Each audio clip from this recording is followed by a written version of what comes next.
नमस्कार विद्यार्थी मित्रांनो, पाटणकर क्लासेसच्या यूट्यूब चॅनलमध्ये आपण सर्वांचं हार्दिक हार्दिक स्वागत. आजच्या व्हिडिओमध्ये आपण विद्यार्थी मित्रांनो अँगल्सबद्दल जाणून घेणार आहोत. अधिक माहिती अँगल्स या घटकाविषयी घेणार आहोत. अँगल्स ज्याला की आपण मराठीमध्ये कोन असं देखील म्हणतो.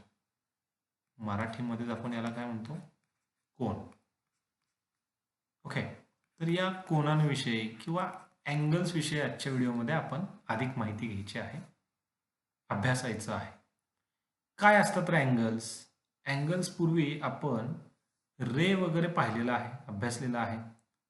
एखादा रे कसा असतो, या बाजूला बघा, आता मी ही लाईन ड्रॉ करतोय, इथे मी असा ॲरो दाखवला आणि इथे मी पॉइंट दाखवला. तर आपण रे बद्दल देखील अगोदरच्या व्हिडिओमध्ये अभ्यास केलेला आहे. तुम्ही आपल्या बेसिक मॅथमॅटिक्स या प्लेलिस्टमध्ये चेकआउट करू शकता आपल्या पाटणकर क्लासेस यूट्यूब चॅनलवरती. हा जो आहे आत्ता इथे जे आपल्याला डायग्राम काढलेली आहे ही, याला म्हणतात रे. मग रेमध्ये काय असतो? इथे जो आत्ता स्पॉट आहे, पॉइंट आहे, हा असतो याचा ओरिजिन पॉइंट. ओके, आणि या बाजूला जो ॲरो आहे, हा ॲरो काय सांगतो की हा किरण एका बाजूला असा वाढत वाढत जाणार आहे. याला एंड पॉइंट असेही म्हणतात खरं तर रेचा त्या. बर, आपण अभ्यासतोय अँगल्स. मग अँगल्स कसे फॉर्म होतात? ज्यावेळी दोन वेगवेगळे रेज, पहा मी काय म्हणतोय, ज्यावेळी दोन वेगवेगळे रेज हे एकाच पॉइंटमधून,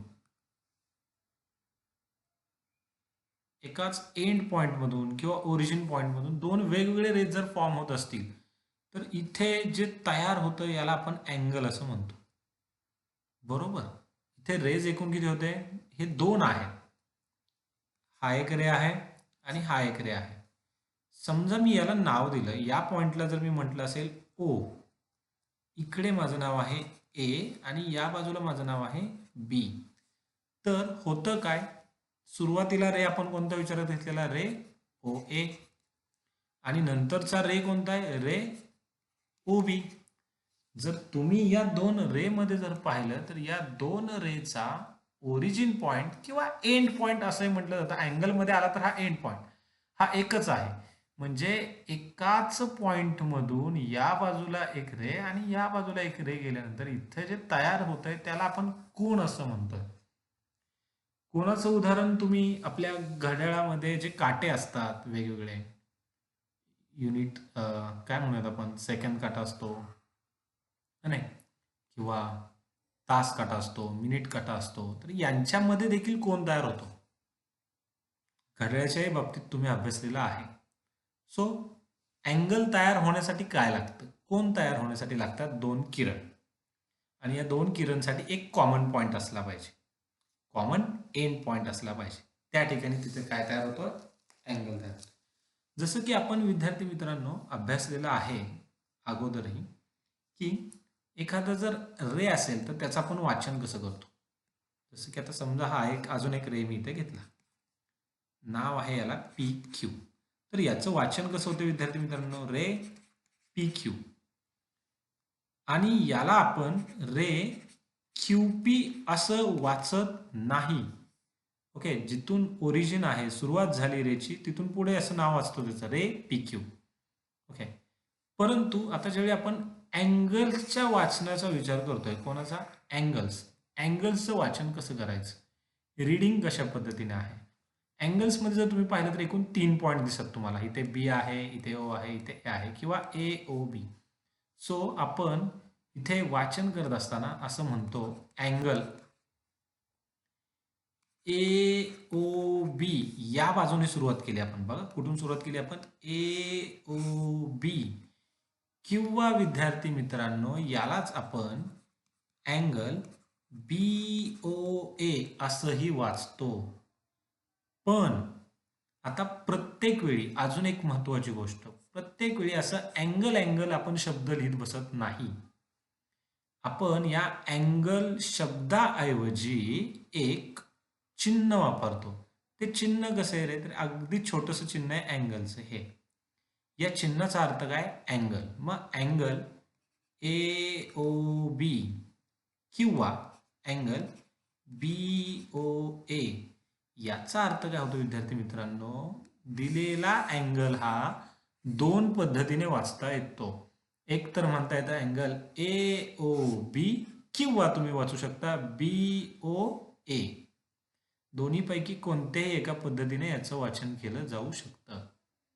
बघा, आपण सिंपल पद्धतींमध्ये हे सांगत आहोत, समजावून घेतोय आपण हे काय काय पाहतोय. परत एकदा मी इथे वाटलं तर एक अँगल दाखवतो तुम्हाला व्यवस्थित पद्धतीने. हा एक रे आहे, हा दुसरा रे आहे आणि या दोन्ही रेजला एंड पॉइंट एकच आहे. बरोबर, हे ते एरो दाखवायचे आहेत ते दाखवले. आणि मी आता इथे नाव थोडंसं बदलतो. इथे समजा मी नाव दिलं PQR, आपलं सिंपल नाव रेग्युलर PQR. तर याचं वाचन कसं असेल, कशा पद्धतीने लिहिणार आहात तुम्ही? अँगल PQR हे चिन्ह काय सांगतं? अँगल वाचायचं असतं. अँगल PQR किंवा अँगल RQP या पद्धतीने कोणाचं वाचन होतं? लक्षात घ्या, अँगल्समध्ये आपण अभ्यासतोय. अजून एक महत्त्वाची गोष्ट, रे मध्ये तुम्हाला सांगितलं की हा जो असतो हा ओरिजिन पॉइंट असतो, हा वाला. हा जो पॉइंट मी आता डार्क करतो हा वाला असतो ओरिजिन पॉइंट. ठीक आहे, परंतु अँगलमध्ये जिथे दोन रे एकत्र येतात तो जो पॉइंट असतो, जसं की या ठिकाणी QP आणि QR हे दोन रे कोणत्या पॉइंटला एकत्र आलेत? Q या पॉइंटमध्ये एकत्र आलेले आहेत. दोन बाजू ज्या पॉइंटमध्ये एकत्र येतात त्या पॉइंटला म्हटलं जातं वर्टेक्स पॉइंट.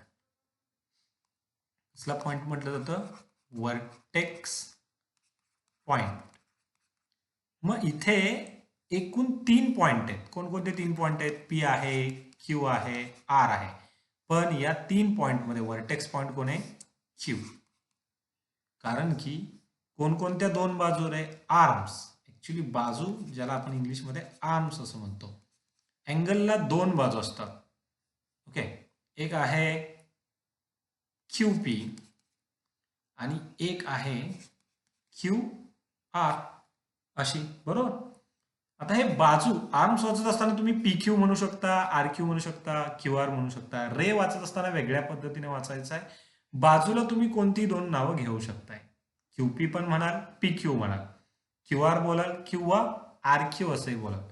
आपण थोडंसं समजून घेतोय वर्टेक्स पॉइंट, ज्याला मराठीमध्ये शिरोबिंदू असं म्हणतात. वर्टेक्स पॉइंट, शिरोबिंदू काय असतो? ज्यावेळी आपण हे अँगल्स, आता बघा अजून एक अँगल मी विचारात घेतो. इथे थोडंसं कलर दाखवतो वेगळ्याने. एक रे विचारात घेतली इकडे आणि या बाजूला एक असं घेतलं.